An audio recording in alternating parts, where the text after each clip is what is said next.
Anti-Gaza war protests have been spreading across US college campuses, but it's not the first time American students have tried to stop a war.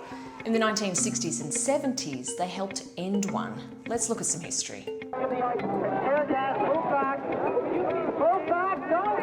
Students played a major role in protests against America's war in Vietnam, and that went nationwide.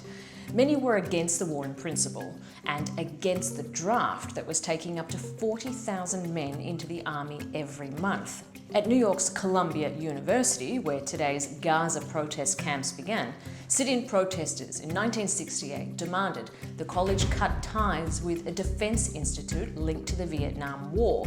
They're credited with giving the movement powerful momentum. But as with today, the police were in the spotlight too. At one rally at the University of Wisconsin, police beat and clubbed protesters as they tried to clear them out.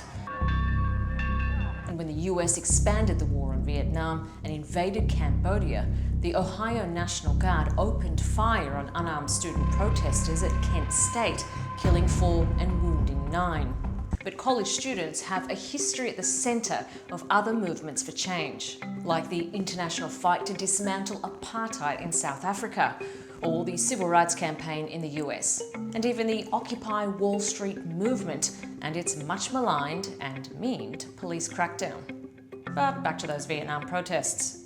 At the time, polls showed the majority of Americans supported the war and opposed the protests. But later, the war was viewed in a very different light, widely regarded as immoral and a mistake. And the students protesting the war on Gaza say that's one reason they're standing firm, that even if they lose this battle, they're on the right side of history, and they might even help change its course.